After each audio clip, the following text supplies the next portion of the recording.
Good morning, students. Today we will start chapter number 7, cube and cube root. Now, see about it. First, in the book they have explained that Ramanujan Hardy number. Ramanujan, the famous mathematician Ramanujan Hardy.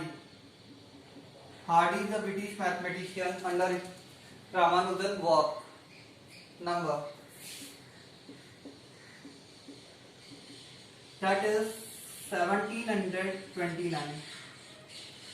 It is the smallest number. It is the smallest number which can be represented as sum of two cubes in two different ways. 1729 is equals to 12 cube plus 1 cube, and it is also equals to 10 cube plus 9 cube. Yes, there are several other numbers you can see in the book and write. So means अगर कोई number जिसको to different ways में square cube के सम के रूप में represent किया जा सकता है, उस नंबर को हम क्या बोलते हैं? Ramanujan Hardy number. Interesting story was behind that कि once Hardy visited Ramanujan at Ramanujan place, and his taxi number was 1729, and he was saying that Ramanujan said that that is very interesting number which can be represented in two ways. It is the smallest number, means his math was so good that time. Clear? And that's why it's famous as Ramanujan Hardy number. Now see that we will discuss about that what is cube. See that a multiplied by a multiplied by a. If I will take a as a number, then it is considered as cubic number. Means a is cube root of a cube. Yes, means how we can root cube? We can represent as power 3, and cube root I can represent as power 1 upon 3 of, in this way. Clear? It also represents power 1 upon 3. Clear about it? I can tell you that, and remember that thing. That represent power 1 upon 2, and other than that, if here it is written n, it represent power 1 upon n. So बहुत important है ये. Yes. अब बात करेंगे, जैसे हमने cube और cube root की बात कर ली है, तो सिंपल सी चीज ये ध्यान रखनी है कि pair of 3 in square we have find out the pair of 2. Here the pair of 3 लिख देता हूँ मैं one words. Pair of 3 means यहाँ पे जो भी फैक्टर्स होंगे उनका पेयर हमें कितने का बनाना है? 3 का बनाना है. Is it clear? अब बात करेंगे नेक्स्ट थिंग की कि यूनिट इज इट और इन क्यूब एंड क्यूब रूट. लेकिन उससे पहले बात करते हैं क्यूब नंबर्स जो तुम्हें याद होने चाहिए. Cube numbers, cube and cube roots. ठीक है, 1 to 10 की बात कर रहे हैं. ठीक है, 1 के लिए कितना होगा? 1. For 2 it is 8. 2 to the 4 to the 8. 3 के लिए 27. 4 के लिए 64. 5 के लिए 125. 6 216. 7 343. 8 512. 9 729 and 10 1000. Clear about it? Understand that? I think hope you got it. That how you can find out that. So remember that are the places कि किस तरीके से हम क्यूब नंबर को याद रखना है. आगे भी याद रख सकते हो. Up to 12 you can remember that 11 का 1331 है, 12 का 1728 है. यस, आगे भी गिवन है 20 तक याद कर लेना. But minimum we have to remember at least up to 10, 1 to 10, because we will use it in our exercise and it is very useful. अब बात करते हैं, ये क्यूब नंबर समझ में आ गया होगा, तो हम यूनिट प्लेस की बात कर लेते हैं। क्यूब का यूनिट डिजिट, ठीक है, और क्यूब रूट की यूनिट डिजिट, क्यूब रूट की यूनिट डिजिट, इन दोनों के बारे में बात करेंगे। अगर 1 है तो क्यूब रूट में भी कितनी होगी, 1 होगी, ठीक है। अगर 2 है तो कितनी होगी, 2 के लिए कितनी आ रही है, 8 आ रही है, 8। यहां से मैच करते चलेंगे, देखो यहां से पता चल रहा है हमें, यहाँ पे 1 ही थी तो हमने 1 कर लिया, यहाँ से हम यूनिट डिजिट मैच करते चलेंगे तो हमें पता चल जाएगा इजीली कि क्या आने वाला है। और यहाँ पे सबके लिए अलग अलग है, ध्यान रखना। स्क्वायर्स में क्या था कि 2 स्क्वायर नंबर्स के लिए 1 हो जाती थी, but remember that in cube root ना, क्यूब नंबर कोई भी नंबर आ सकता है लास्ट के अंदर, वंस प्लेस के अंदर 1 से लेके 0 तक कोई भी डिजिट आ सकती है। 0 to 9 में कोई भी डिजिट आ सकती है, यू कैन सी दैट 0 1 2 3 4 5 6 7 8 9। 2 के लिए 8 है, 3 के लिए 7, यस, 4 के लिए 4, 5 के लिए 5, 6 के लिए 6। ये ध्यान रखना, यूजफुल है और ये square root cube root find out करने में काम आएगी शॉर्टकट मेथड में। 7 के लिए बेटा 3, अपोजिट, 3 के लिए 7 था तो 7 के लिए 3 हो गया, 2 के लिए 8 था तो 8 के लिए कितना हो गया, 2, यस। 9 के लिए 9, 0 के लिए 0। आई थिंक तुमने ध्यान दिया होगा तो सिर्फ 2 पेयर है जिनके डिफरेंट है, ये दोनों डिफरेंट है, बाकी सब में सेम रहती है।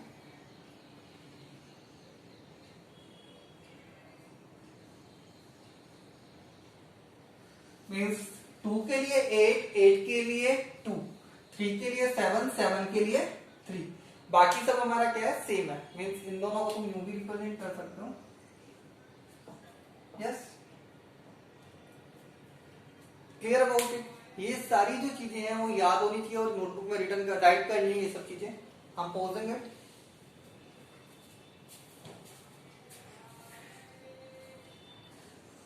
now, see the next important thing in that, the difference between two consecutive cube number, difference between two consecutive cube numbers, yes, it is equals to, means a plus 1 का whole cube minus a cube is equals to, किसके equal होगा, is it clear और not, किसके equal होगा, 3 bracket a plus 1 plus 1 के equal होगा। Is it clear, understand that. मैं तुम्हें दोबारा बता देता हूं किस तरीके से, अगर इसका एग्जांपल लेके समझते हैं। जैसे मान लो मुझे फाइंड आउट करना है 8 cube minus 7 cube, it is equals to 3 8 7 plus 1, बहुत सिंपल था। इज इट क्लियर, चाहे 7 8 राइट कर सकते हो और 8 7 राइट कर सकते हो, मल्टीप्लाई कर लेते हैं। 3 8 24 प्लस 7 168, 168 प्लस 1 169। अगर हम इन दोनों को सब्ट्रैक्ट करके भी देखेंगे या फिर हम, तो कितना आ जाएगा 512। अगर मैं इसे चेक करना चाहूँ, वेरीफाई करना चाहता हूँ, देखो 512 माइनस 343, अगर मैं सब्ट्रैक्ट करूँ तो कितना जाएगा, 12 minus 3 9, 10 minus 4 6 and 1। Is it clear, ये हो गया। ये याद रखना है, फॉर्मूला बहुत सिंपल सा है, 3a प्लस 1 प्लस 1, ठीक है, अंडरस्टैंड दैट। वैसे मैं तुम्हें आइडेंटिटी बता देता हूं जिसके बेस पे फॉर्मूला बना है, that is a cube minus b cube is equals to a minus b and bracket start a square plus ab plus b square, ठीक है, understand that. Sorry, it is, sorry, that is a one identity is there, and you can use that one. Clear about it? And you can use also other one identity also which are used here. ठीक है, इस तरीके से भी find out कर सकते हैं. और एक और आइडेंटिटी यूज हुई है, वो इसके अंदर कौन सी हुई है वो भी बताता हूं. a प्लस बी का होल क्यूब वो किसके इक्वल होता है? a cube plus b cube plus 3ab bracket a plus b equal होता है. ये दोनों आइडेंटिटीज यूज कर सकते हैं हम यहाँ पे. ठीक है, इंपॉर्टेंट पार्ट है. अब बात करते हैं representation of cube number. Representation of cube number. Representation of cube number. ठीक है, जैसे अगर मुझे रिप्रेजेंट करना है किसी क्यूब नंबर को तो मैं कैसे रिप्रेजेंट कर सकता हूं? अगर मान लो मुझे n क्यूब रिप्रेजेंट करना है, ठीक है, so it is equals to, अगर मुझे n क्यूब रिप्रेजेंट करना है तो वो किसके इक्वल होगा? Yes, nth odd number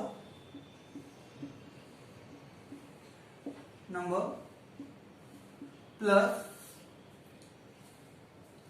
yes n plus 1th odd number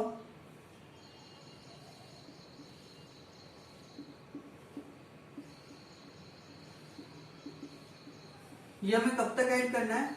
n times तक. कितने टाइम्स तक ऐड करना है? n टाइम्स तक. मैं इसका एग्जांपल बताता हूँ कैसे करना होता है. देखो 1 का क्यूब कितना है? 1 है. 2 का क्यूब लेना चाहते हैं तो कितना हो गया? 2 से 2 सेकंड जो ओड नंबर होता है वो कौन सा होता है? 3. और उसके बाद नेक्स्ट नंबर कौन सा होता है? 5. 2 टाइम्स. कितने टाइम्स करना था? 2 टाइम्स. यस, 2 था तो 2 टाइम्स करना होगा. ऐसे 3 की बात करें 3 क्यूब. थर्ड जो ओड नंबर होता है वो कौन सा होता है हमारा? 5. तो 5 प्लस 7 प्लस 12. अगर हम देखें 5 plus 7 12, sorry 7 plus 5 plus, sorry कौन सा है हमारा? 5 plus 7 plus, sorry third is 1 3 5 plus 7 plus 9 1.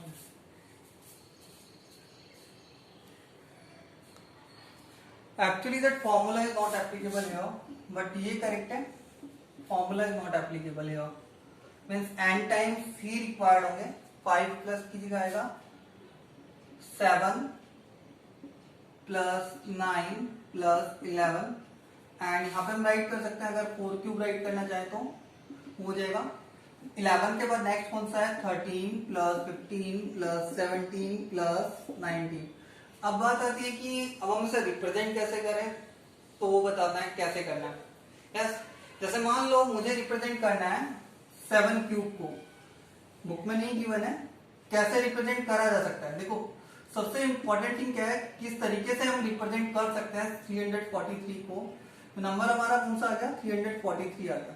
Yes, is it clear? अब देखो सिंपल सी बात है. कितने नंबर है? 4 ओड नंबर है. कितने ओड नंबर है? 4. यहाँ पे कितने हैं? 2. यहाँ पे कितने ओड नंबर ऐड किए हमने? 3. यहाँ पे कितने किए? 1. तो यहाँ पे कितने ऐड होंगे? 7. अगर हम 7 से डिवाइड करते हैं तो कितना आएगा? Divide by 7 49. तो मीन्स हम इसे रिप्रेजेंट करेंगे 49 को मिडल में रखते हुए. 49 बीच में आ गया. इसके बाद वाला 51, इसके बाद कौन सा आएगा? 53, इसके बाद कौन सा आ गया? 55. इधर कौन सा आ जाएगा बेटा? 49 से पहले 47, 45, 43. तो means if we will add them all 43, 45, 47, 49, 51 and 55, so what we will get that 7 cube. तो easily we can find out. क्या कर सकते हैं हम? easily find out कर सकते हैं. तो फॉर्मूला लिखना चाह रहा था बट फॉर्मूला बन नहीं रहा है वो वाला. इसको अगर हम फॉर्मूला के अंदर डिराइव करना चाहते हैं तो किस तरीके से कर सकते हो? देखो कुछ नहीं अगर तुम्हें करना है तो किस तरीके से कर सकते हो वो बता देता हूं. मीन्स देखो नंबर अगर तुम्हें n क्यूब को रिप्रेजेंट करना है तो सबसे पहले ध्यान रखना n स्क्वायर आपका इधर होना चाहिए, ये n स्क्वायर हो गया, इधर ओड नंबर्स हो जाएंगे, इधर n स्क्वायर के बाद वाले ओड नंबर्स, n स्क्वायर के पहले वाले ओड नंबर्स, ठीक है, इज इट क्लियर? और टोटल जो होंगे वो कितने होंगे, टोटल किसके इक्वल होंगे, n के इक्वल, टोटल होंगे वो किसके इक्वल होंगे, n के इक्वल हो जाएंगे, जिसका क्यूब है वो, ठीक है। जैसे मान लो मुझे 6 का करना है, किसका करना है, 6 का करना है, 6 का हो जाएगा, 6 का स्क्वायर कितना होता है, 36 होता है, तो मैं कैसे रिप्रेजेंट करूंगा, 36 में बीच में रख देता हूँ, 36 तो आएगा नहीं, 36 के बाद का नंबर कौन सा है, 37, 39, 41, और 36 में पहले वाले कौन कौन से हो जाएंगे, 35, 33, 30। अब इन सबको जब हम ऐड करेंगे तो हमारे पास क्या आ जाएगा, हमारे पास जो नंबर आएगा वो क्या होगा, हमारा परफेक्ट क्यूब होगा जो किसके इक्वल होगा, 216। आप ऐड करके देख सकते हैं 1 3 4 5 9 6 7 16 1616 and then you can get it 416 216 I think hope you get it that the difference between two cube numbers या consecutive two numbers कैसे निकालते हैं। सिंपल सा मेथड है 3 multiply by the 2 number plus 1 yes. और उसके अलावा मैंने तुम्हें बताया रिप्रेजेंटेशन ऑफ क्यूब नंबर किस तरीके से हम उसको किस तरीके से रिप्रेजेंट कर सकते हैं using the odd numbers yes. Now see the next thing.